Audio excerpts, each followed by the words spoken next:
Oula, on se retrouve aujourd'hui pour une nouvelle vidéo qui sera mon bilan de mi-année. J'adore faire ça. Je crois que c'est Séverine qui avait créé ce tag, je ne sais plus. Si jamais Séverine il est bien ce livre, le lien dans la barre d'information comme d'habitude. Et j'adore ce tag parce que je trouve qu'il regroupe bien tout ce qu'on aime et tout ce qu'on n'aime pas. Enfin je sais pas comment vous dire ça, mais bref c'est un bon résumé de lecture qu'on peut faire dans une année, une demi-année. Bref, je vais commencer tout de suite. Déjà je vais mettre de mes deux petits outils. Le premier c'est le livre qu'a créé Séverine. Je répertorie toutes mes lectures dedans, je ne fais que ça et parfois je fais des pales. Parfois je fais des petits commentaires et en fait dernièrement j'ai tellement enchaîné les livres que je n'ai pas eu le temps et j'ai pas forcément eu l'envie. Mais voilà, faudrait que je m'y attelle. Je suis rendue à 80... non un peu moins, 78 livres lus. 78 livres lus pour le moment, en sachant qu'on est le 27 mai à l'heure où je vous filme cette vidéo. J'ai encore de lectures en cours et voilà. J'ai aussi ce deuxième carnet parce que c'est mon bullet journal que j'aime beaucoup trop, qui vient de Notebook Therapy. Notebook Therapy. Je vous mettrai le lien dans la barre d'information, mais c'est un truc très réputé qui est japonais je crois. Bref, je prends aussi ceci parce que je répertorie mes lectures selon les genres. Donc vous avez les lectures graphiques, les romans contemporains, le young adult, la romance, le thriller. Et ensuite j'ai mis de la non-fiction, donc voilà. Bref, on va commencer tout de suite pour pas que cette vidéo dure 3 heures, même si elle risque vraiment de durer 3 heures. La première question est tes 3 meilleurs... Ah non, combien de livres lus depuis le début de l'année? Je vous l'ai dit, 78, ouais c'est ça. 78 livres lus pour le moment. Il y a pas mal de graphiques mais pas autant que ce que je croyais. Genre au début d'année j'ai beaucoup lu de graphiques et après ça s'est un peu équilibré donc voilà. Question numéro 2, tes 3 meilleures lectures pour l'instant. C'est un peu dur, comme ça de mémoire je n'arrive plus à savoir qui, que, quoi, comment. En fait je confonds beaucoup avec mes lectures de 2021, voilà. J'ai lu le roman de Boda, il me semblait que c'était en 2021 mais je l'ai noté là-dedans donc ça doit être en 2022. Le roman de Boda, je vous mets ici la couverture, je ne sais plus le nom de l'autrice, faudrait que je lise d'autres de ses livres, mais le roman de Boda n'est pas disponible en papier, je l'ai trouvé en numérique. En papier il coûte excessivement cher ou alors c'est pas dans des états nickel donc voilà. En gros ici on suit, c'est de la fiction, je vais le dire parce que après ça va être assez confus ce que je vais vous dire. C'est de la fiction, c'est... Boda c'est le nom de l'ami imaginaire de Kurt Cobain et en fait dans ce récit on suit l'histoire de Kurt Cobain de manière fictive, j'insiste vraiment sur ce point, où on va relater certains événements qui sont vraiment arrivés dans sa vie parce que Courtney Love et d'autres ont pu le certifier, le dire, voilà. Et en fait c'est très romantisé, ouais romantisé on va dire ça comme ça, parce qu'on suit plusieurs étapes de sa vie et en fait au début il est assez conscient, il se réfère beaucoup à son meilleur ami, donc imaginaire, donc il fait beaucoup référence à Boda et petit à petit, parce que c'est Boda qui nous raconte l'histoire donc c'est génial, et petit à petit on voit comme Boda ne devient que un personnage un peu secondaire dans sa vie qui raconte juste les événements comme ils se passent et c'était très prenant, j'ai adoré, c'était grâce à Séverine d'ailleurs que j'avais fait cette lecture, j'ai vraiment adoré, c'était une plume très tranchée, très tranchante, je l'ai adoré. Et voilà, c'est vraiment l'une de mes meilleures lectures même de la vie je crois parce que j'ai tellement été prise en fait au moment où je lisais ce livre, j'étais animée et voilà.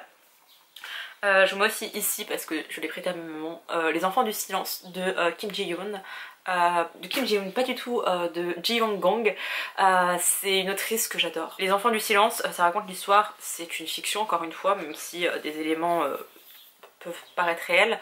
On suit un jeune homme, oui, un père de famille, un très jeune père de famille qui va trouver un emploi par le biais de certaines personnes pour travailler dans une école parce qu'il est professeur et c'est une école assez particulière, il va devoir vivre sur place, c'est pas à Séoul, c'est un peu plus loin, un peu plus dans la campagne et en fait assez rapidement il se rend compte qu'il y a quelque chose qui cloche avec les enfants. Alors les enfants sont sourds et malentendants. Le problème c'est que il se rend compte qu'ils sont victimes de sévices assez graves, parfois même sexuels. Et on va suivre ce prof qui va devoir mettre un gros coup de pied dans la fourmilière en sachant qu'en Corée c'est pas très bien vu de faire ça et que lui est vraiment partagé entre c'est immoral, il faut que je dénonce et il faut que je garde mon poste et que je garde cette place parce que j'ai besoin de subvenir aux besoins de ma famille, j'ai besoin d'exister aussi au travers de mon métier. C'est une lecture incroyable, souvent on me demande par quoi commencer la littérature coréenne. C'est un gros truc, hein. Vraiment ma mère elle est en train de le lire et elle trouve que c'est, voilà, elle le lit avec parcimonie parce que c'est assez lourd. Pour ma part j'ai trouvé que la première partie était assez lourde, la deuxième partie un peu moins. Et je l'ai bouffée parce que j'ai adoré La plume de l'autrice qui est très actuelle, en tout cas c'est une traduction mais elle est très actuelle. Je vous recommande, c'est vraiment le genre de livre pour lequel bien démarrer avec les lectures coréennes pour ne pas être rébuté et se dire oulala c'est beaucoup trop sociétal, c'est beaucoup trop ci, c'est beaucoup trop ça.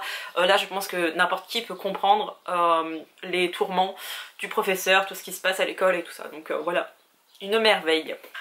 Sinon en Young Adult, je me suis notée Loveless, que je vous mets juste ici, d'Alice Oseman. Je l'avais en anglais sur ma liseuse, je l'avais en anglais en papier, parce que oui j'adore acheter des livres qui sont ensuite traduits, yay. Mais je l'avais en fait en anglais, j'avais commencé, j'étais là ouais ça va, et il est sorti en français, je l'ai lu en numérique. Je sais pas si c'était avec Nat Galet ou si je l'avais payé, je ne sais plus. Quoi qu'il arrive je l'ai racheté en papier parce que je voulais le garder avec moi. Loveless, ça raconte l'histoire de Georgia qui a 18 ans, qui arrive à la fac et qui se dit ça y est, j'ai pas eu de copain jusqu'à présent, j'ai vu tous les couples se former, moi j'en fais pas partie, mais ça y est, je vais, je sais pas pourquoi je fais ça, ça y est, je vais me mettre en couple, je vais sortir avec quelqu'un, je vais embrasser un garçon, je vais embrasser une fille, je m'en fous, peu importe, mais je vais embrasser quelqu'un et je vais avoir une histoire d'amour. Et en fait elle est aromantique et asexuée, asexuelle, voilà, comme l'autrice Alice Oseman, du coup c'est une bonne partie autobiographique, en sachant qu'en plus Alice Oseman elle a dit que, enfin elle a écrit parce que je la suis sur Twitter, non je la suis sur Instagram et j'en avais déjà parlé quand elle faisait des Q&A. Elle lui arrive encore à dessiner, à faire des choses pour Heartstopper, mais pour les romans en tant que tel, elle a genre une panne d'écriture parce que Loveless ça a été un gros bébé qu'elle a complètement, je l'ai su par une copine qu'elle avait complètement changé en fait l'histoire, elle l'a réécrite. Et voilà, c'était un gros bébé, c'est un truc qu'elle a sorti et c'était assez difficile pour elle de faire, même si elle adorait, voilà c'était aussi difficile. Et depuis elle bloque. Du coup je suis un peu triste, même un peu beaucoup triste. J'ai pas trop suivi la grosse vibes comme ça de Heartstopper. Ça fait un moment que je connais, je les ai lus en anglais, c'était pas du tout sorti en France quand je les ai commencés. Mais vraiment Loveless c'était un bijou. En plus Georgia elle va se faire une amie qui est sa colocataire. Ça va devenir une de ses meilleures amies. Et elle est à la fois complètement barrée et déjantée et à la fois tellement vraie et humaine. Et c'est vraiment les antipodes les deux et leur amitié fonctionne tellement bien et j'ai tellement aimé lire ça, c'était vraiment incroyable ce livre aussi. J'en parle pas assez mais enfin j'en ai même pas parlé en vidéo parce que à un moment donné j'ai trop lu et j'arrivais pas en fait à reprendre le dessus, je savais pas comment faire et bah voilà, j'ai laissé passer plein de lectures et maintenant vous découvrez maintenant que j'ai lu Loveless cette année et c'était trop bien, vraiment gros coup de cœur sur ce livre. Je vais juste vous dire peut-être un graphique parce que vous savez que je les mets à l'honneur, j'aime beaucoup ça. Ouais, je vais juste vous citer Nous étions les ennemis qui est incroyable, qui est un roman graphique qui parle du père de l'auteur, enfin du dessinateur, qui est d'ailleurs une personne queer. Vraiment on recommande. Ça parle des camps de... Bah c'est pas vraiment des camps de concentration mais c'est des camps qui étaient faits pour les personnes à consonance japonaise j'ai envie de dire parce que des fois c'était à plusieurs degrés donc vraiment il n'y avait plus trop de Japon dans leurs veines mais bref. De la part des États-Unis après l'attaque de Pearl Harbor, les États-Unis ont décidé qu'ils allaient enfermer toutes les personnes qui étaient d'origine japonaise selon différents degrés mais vraiment ça allait jusqu'à assez haut. Donc il y a des personnes qui ne parlaient pas un mot de japonais qui étaient retrouvées dans ces camps à se dire mais je suis aussi américain que les autres, qu'est-ce que vous venez me dire? Et je ne suis pas un ennemi public, il fallait qu'ils renient en fait leurs origines, qu'ils renient tout ça alors que wow, c'est pas aussi évident que ça. C'est un super roman graphique, il est très beau, je l'ai vraiment adoré. C'est l'une de mes meilleures lectures de l'année aussi. Je sais que ça fait 4 mais vraiment ce livre je suis obligée de le citer et c'est vraiment les 4 gros coups de cœur en fait que j'ai eu depuis le début de l'année donc voilà. Question suivante, ta pire lecture. Je reprends mon carnet de grand-mère. Ma pire lecture. Il y en a un que j'ai pas aimé. Twice in a Blue Moon de Christina Loren, du duo d'autrices. Vraiment, j'ai trouvé aucun intérêt à cette histoire. C'est horrible, hein. En plus, j'ai lu pas mal de thrillers et j'étais en train de me dire oh là là, je vais retourner dans de la romance, pas de grosse romance, ça va être trop bien. Non. En plus j'avais pas énormément d'attente, je me suis juste dit tu vas passer un bon moment de lecture avec les romans de Christina Loren donc ça va le faire et pas du tout. Vraiment je n'ai pas aimé, je n'ai pas trouvé de... je n'ai pas aimé. Vraiment, je ne comprends pas l'intérêt ni du début de l'histoire, ni de la fin.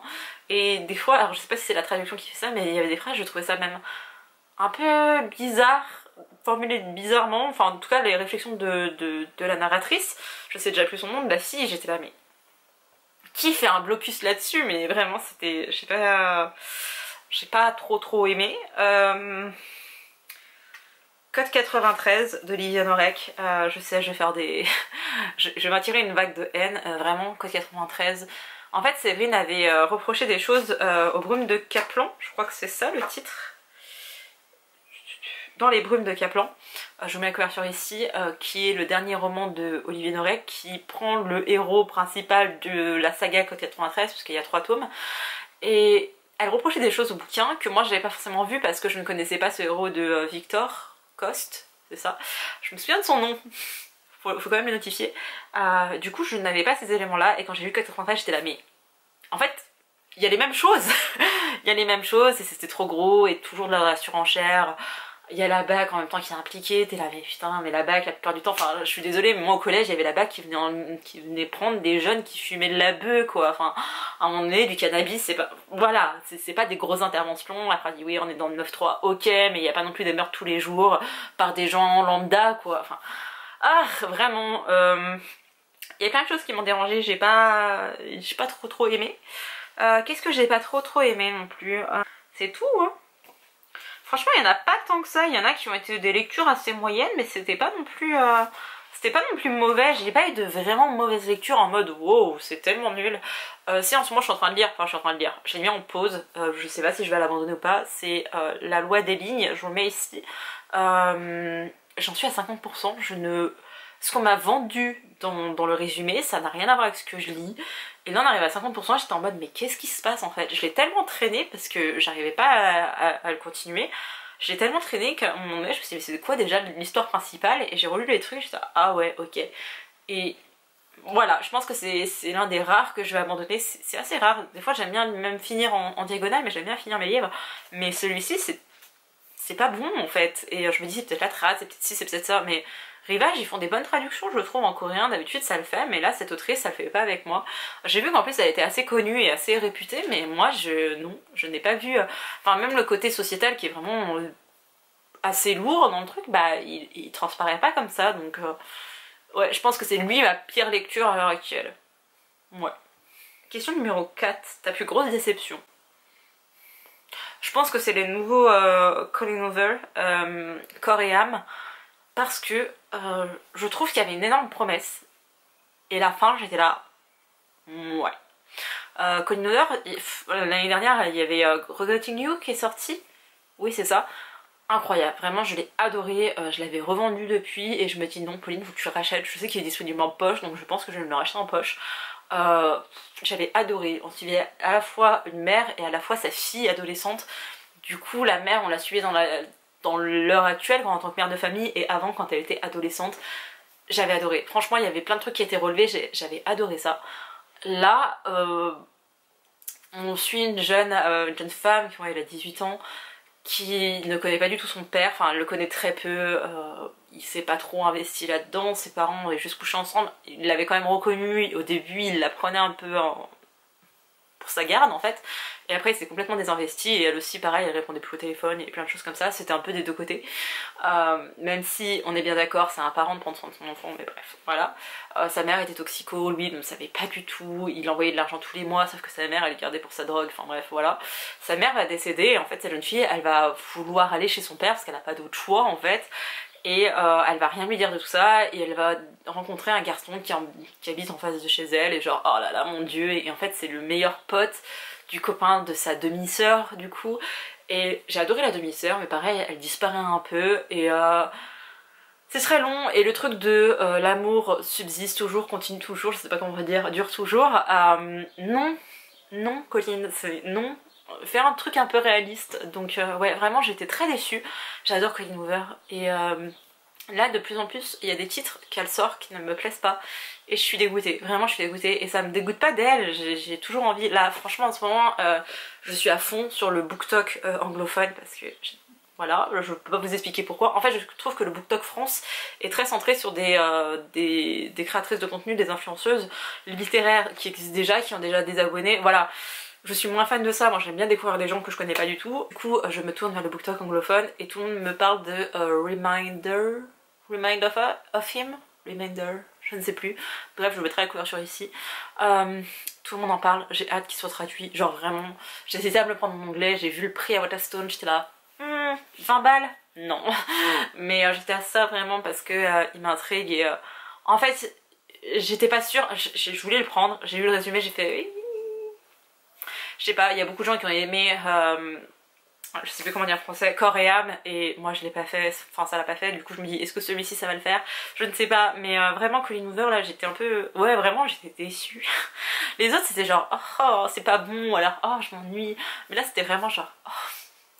J'avais mis tellement d'espoir et d'attente sur toi, pourquoi tu me fais ça? Et voilà. Question numéro 5, la bonne surprise. Je regarde un petit peu ce que j'ai lu. La bonne surprise. Oh si, je vais vous mettre ici, c'est les mensonges du Seawall. Le Seawall c'est un navire, on va dire ça comme ça, un navire qui a coulé il y a quelques années de ça en Corée, et en fait ça fait énormément de bruit parce que presque tous les gens qui étaient à bord, enfin non je crois 2/3 des gens qui étaient à bord, ça fait quand même beaucoup de gens, sont décédés, et parmi eux il y avait beaucoup de lycéens. Et c'est une vraie histoire, et là du coup c'est vraiment de la non-fiction, c'est raconté, alors je sais pas ce qui est réel, ce qui ne l'est pas, mais l'un des plongeurs va raconter son récit, tout ce qui s'est passé.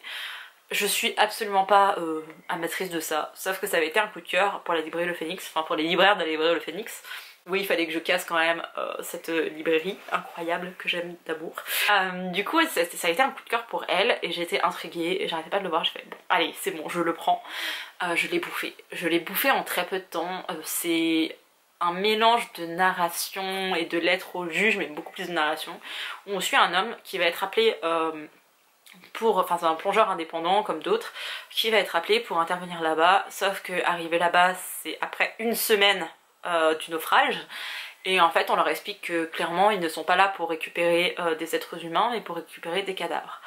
Donc ils vont devoir plonger, ils vont plonger plusieurs fois en 24 heures, ce qui est pas du tout recommandé, ils vont plonger plein de fois, ils n'ont pas le temps non plus de... Enfin il y a toute la pression, enfin tout dépressurisé, etc. Ils n'ont pas le temps de faire les vrais protocoles qui s'appliquent d'ordinaire, sauf que quand vous plongez un peu n'importe comment, comme ça a été fait, vous avez des conséquences sur votre santé, c'est-à-dire aussi bien sur votre santé mentale, où vous pouvez clairement, en fait, je ne sais pas si c'est le cerveau qui n'est plus assez oxygéné et du coup ça vous crée des plaques, etc. et qui font que vous pouvez avoir des délires, etc.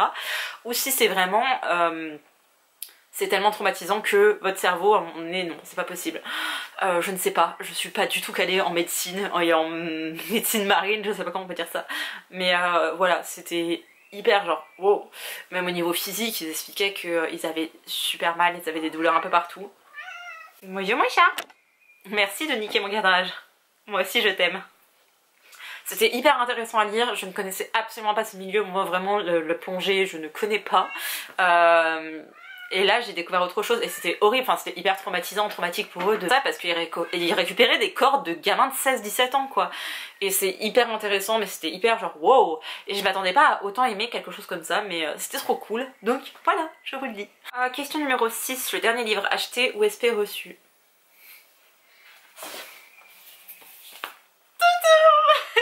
C'est le livre qu'a coécrit Pomme, qui est une artiste que j'adore. Franchement je crois que c'est l'une des rares artistes françaises, avec Iseult je crois, qui dernièrement m'a vraiment convaincue. Enfin dernièrement, ça fait un petit moment maintenant, mais qui m'a convaincue, donc voilà. La beauté, je n'ai toujours pas lu. Oh, il y a des petites choses à découper derrière, c'est trop mignon. En fait je dis que c'est vraiment un livre pour enfants et que c'est pas destiné aux ados qui... Pauline, tu as presque 100 ans. Aux adultes qui décident de te donner de l'argent à leur artiste préféré, mais... c'est trop mignon. C'est le dernier que j'ai acheté avec... C'est bien, vous voyez pas qu'il y a de la poussière sur mes étagères avec cet angle. Je me suis aussi acheté Bright de Jessica Jung parce que je l'ai acheté en anglais. Mais pourquoi? Ben, je l'ai acheté en français. Voilà, il m'a coûté quand même 13 balles, hein, mais je sais pas. Je sais pas. Laissez-moi tranquille, je sais pas pourquoi je fais ça. Un jour, faudrait faire une psychanalyse de mon comportement juste avec mes vidéos. Je pense que ce sera très très drôle. La sortie de fin d'année que tu attends le plus? Je ne sais pas le dire. The Love Hippo Tai... Attendez, Hippo... The Love Hippo. Ok, on va dire ça comme ça. Je vous mets la couverture ici. Il a beaucoup trop tourné sur BookTok et c'est tout ce que j'aime. Et j'étais prête à l'acheter et après j'ai vu quoi? Et une story de Nine où elle dit oh, il va bientôt sortir, genre en août chez Hauteville. Enfin non, après j'étais la voir, elle m'a dit en août chez Hauteville. En août chez Hauteville, la traduction. Mais la dernière fois que j'étais aussi hypée pour une sortie à venir, c'était Alert Spoiler, qui a été traduit sur Attention Spoiler, que je n'ai toujours pas lu, alors que je l'ai acheté en grand format, qu'il a eu le temps de sortir en poche, que c'est l'une des romances qui était le plus plébiscitée par toute l'anglophonie. C'est pas français, mais on s'en fout. Et là je me dis c'est encore une romance adulte publiée chez Hauteville et je suis sûre que je vais l'acheter et que je vais le lire dans 6 mois. Et j'espère vraiment par contre qu'ils vont garder la couverture parce que je l'ai pas trouvé à Waterstone et j'étais dégoûtée. Et je l'ai pas trouvé non plus à... je l'ai pas trouvé non plus à Shakespeare & Co. Ah si, je l'ai trouvé à Shakespeare & Co. J'ai trouvé à Shakespeare & Co. et j'ai hésité à l'acheter, je me suis dit non. Et Alexia m'a dit mais il va être traduit, tu m'as dit. Et j'ai fait ouais ok, je le prendrai en français. Mais j'espère que ce sera la même couve, autrement je serai capable de l'acheter en anglais et de le lire genre 1 an plus tard. C'est pas grave, mais voilà. Le livre que tu viens de finir, celui que tu lis et le prochain. Le livre que je viens de finir, Good Question. Carnet de Séverine. Vraiment toute ma vie ce carnet. S'il te plaît Séverine, refais-en un l'année prochaine. La peau des filles. C'était lequel? La peau des filles. Ah oui c'est bon, je me souviens. La peau des filles, oui je l'ai lu. Je l'ai pas trop aimé. Je l'avais lu en e-book. Voilà, c'est... Vraiment, il m'a pas du tout marqué. Il m'est vraiment sorti de la tête. Celui que je viens de finir, celui que je lis. Je suis en train de lire le tome 2 de K-pop Confidentiel, du coup, qui est K-pop Revolution, qui est quelque part. Mais je ne sais pas où. Ouais, il y a plein de trous dans la bibliothèque parce que je suis en train de faire du tri. N'hésitez pas à aller voir mon Vinted. Voilà. Je suis en train de lire K-pop Révolution, que j'aime beaucoup. J'en suis à 40% je crois. Je le lis assez lentement parce que je le lis le soir et je m'endors sur ma lecture, mais je l'aime vraiment beaucoup. J'aime tout ce que faisait Stéphanie et je suis là genre oh oui c'est vrai c'était ça, oh oui ça c'était bon, oh oui ça c'est trop bien. Je suis pas sûre que ça nécessitait un tome 2 et il y a des choses que j'aime moins, mais ça reste quand même intéressant et en fait vraiment quand on traite de certains éléments de la culture coréenne, je trouve ça hyper enrichissant. Pareil avec le Japon parce que c'est les deux pays donc je connais pas beaucoup de choses finalement. En tout cas on ne l'enseigne pas à l'école, donc son histoire j'ai dû apprendre l'histoire de la Corée, parallèlement celui du Japon, du coup t'apprends aussi celui de la Chine, après t'apprends la Chine, t'apprends la Mongolie, puis voilà c'est sans fin. C'était hyper intéressant et c'est ce que j'aime. Et là c'est du young adult, du coup c'est un peu différent. Il est question de K-pop, je trouve ça hyper important, hyper intéressant, j'adore en lire, enfin j'adore en lire, j'adore en écouter, j'adore lire des récits dessus, donc voilà. Et celui que je lirai après, je pense qu'on va rester dans de la... J'hésitais. Peut-être lui, Bright, sauf que je viens de finir un truc, enfin ça sera encore un autre livre sur la K-pop, je suis pas sûre, encore une fois adolescent. Voilà, j'ai un petit peu peur. C'est lequel qui me faisait envie? Ah oui, je me suis commandé un livre, il n'est pas encore arrivé, enfin j'en ai même commandé 2. Et faudrait que j'aille voir dans ma boîte aux lettres parce que ça se trouve ils sont arrivés. C'est Out et La Végétarienne. La Végétarienne il me fait très envie. C'est une femme, vraiment la libraire de l'URL Phoenix l'a trop bien vendue. Laura, merci à toi, tu ne verras jamais cette vidéo mais merci. La Végétarienne ça parle d'une femme coréenne je crois. Oui je crois que c'est une coréenne. C'est une sorte de thriller qui décide d'arrêter de manger de la viande et qui va aller au maximum de son extrême. Et je trouvais ça hyper intéressant, ça m'avait l'air ouf. Et j'ai pas voulu l'acheter sur place en me disant oui je le trouverai forcément en librairie. Il est introuvable dans toutes les librairies de ma ville, dans tous les points culturels, dans tout ce que vous voulez, il est introuvable. Du coup j'ai dû le commander sur la Fnac et normalement il doit arriver entre aujourd'hui et demain.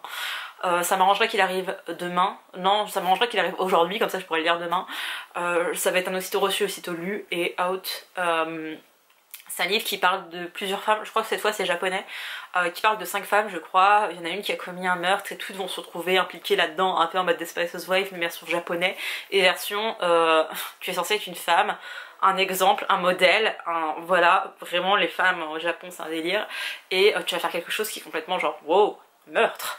Et hyper intéressant, enfin ça a l'air hyper intéressant. Laura l'a très bien vendu encore une fois et j'ai été conne de pas les acheter sur place, mais je me suis dit putain Pauline t'as acheté quand même 19 livres, ne va pas en acheter d'autres. Et j'aurais dû. Question numéro 9. Un moment qui aura marqué ta vie de lectrice ces 6 derniers mois. Je pense que sans hésitation, les quais du polar, c'est vraiment... Enfin, j'ai rencontré Lucas, hein, je connaissais absolument pas, et c'est genre... Il est trop cool. J'ai vu Séverine, trop contente de voir Séverine. Bah du coup j'ai vu Margot par la même occasion, même si c'était pas forcément lié, bah on s'est retrouvés embriqués là-dedans. Incroyable, vraiment quelqu'un d'humainement très très gentil, vraiment... Elle est très solaire, je sais pas, j'arrive pas à trouver d'autres adjectifs que ça. Quand quelqu'un est solaire, pour moi ça veut un peu tout dire, c'est vraiment un petit rayon de soleil, c'est vraiment quelqu'un qui... Voilà, elle est très gentille, elle est très fidèle à la personne qu'elle est sur internet, et c'est assez incroyable de voir quelqu'un qui ressemble presque trait pour trait à ce qu'on voit sur le net, avec plus d'humour aussi. On le voit un peu plus avec les tranches de vie, mais voilà. Séverine, je suis une fangirl de Séverine, donc vraiment sa groupie number one, j'étais très contente de la voir. Eva, j'en parle pas énormément, mais c'est quelqu'un que je respecte en fait. C'est encore un level au-dessus, c'est vraiment en mode oh là là, c'est Eva. Je l'apprécie beaucoup humainement, et vraiment, grâce à elle, j'ai lu tellement de livres, surtout du Japon. J'étais non, et en fait si, et là à partir de juin jusqu'à septembre je crois, il y a son challenge. Lisons l'Asie, c'est pour nous inciter à lire des pays asiatiques. Quand on pense à asiatique, on pense à Chine, Japon, Corée, oui. Il y a l'Inde, il y a aussi une partie du Moyen-Orient, etc. Donc voilà, c'est hyper intéressant, c'est hyper riche. Personnellement, je suis un peu trop... en fait, je veux vraiment tout lire de la Corée, du Japon. J'ai envie de vraiment me... Alors Japon pas trop parce qu'il y a quand même un côté très sexiste, mais j'ai envie de vraiment m'imprégner de tout ça, et après je partirai un peu plus au nord. J'aimerais beaucoup tester l'Inde parce qu'au niveau bouquin féministe on est bien haut. La Chine et le Vietnam je commence doucement, donc voilà, mais l'Inde me fait vraiment très envie parce que niveau droit des femmes c'est zéro, et c'est hyper intéressant de lire des romans ou des essais sur le sujet. Et après, un peu plus loin, ce sera au niveau des thrillers. J'ai très envie de tenter les thrillers islandais, Suède, Norvège, tout ça. Vraiment les pays du Nord parce que c'est très intriguant. Séverine en parle souvent, elle recommande beaucoup d'auteuristes, beaucoup de femmes d'ailleurs, beaucoup d'autrices de ces pays nordiques, et ça me fait vraiment de l'œil. C'est juste que je me sens trop bien dans la Corée, dans le Japon. J'adore ce qu'ils revendiquent, j'adore de voir vraiment ce truc très patriarcal, très sexiste et vraiment très ancien qui est un peu en train d'être balayé par cette nouvelle génération, et voilà, c'est trop bien. Et enfin la dernière question, c'est qu'espères-tu pour les 6 mois à venir? Toujours de bonnes lectures, vraiment c'est ce que je me souhaite. Qu'est-ce que je voudrais d'autre? Je réfléchis. Toujours de bonnes lectures, peut-être Saint-Maur en poche me fait bien de l'œil, c'est un salon où je retrouverai les copains et ça pourrait être très très cool. J'aimerais bien me lancer sur BookTok. Je voulais vraiment me lancer sur un BookTok anglophone, sauf que comme je lis essentiellement en français, on va être bloqué à un moment donné parce qu'ils n'auront pas les mêmes références que moi. Donc je crois que je vais me lancer dans le BookTok français, même s'il m'attire pas trop. Il y a beaucoup de romances, de dark romance, de trucs vraiment un peu problématiques. Vous voyez, pas seulement dark romance, genre vraiment... le consentement. Voilà, genre le pseudo syndrome de Stockholm, alors qu'il est raconté le syndrome de Stockholm, les gens ne s'en rendent pas compte, mais ouais, un peu des trucs comme ça où je suis pas forcément très fan, mais c'est comme tout je pense. Et j'essaierai de me faire une petite place parce que j'aime bien filmer des petites vidéos. Je filme beaucoup de réels sur Instagram, donc je me dis des TikToks devraient pas trop me déranger, mais encore une fois faut prendre un rythme, et actuellement je suis un peu trop occupée.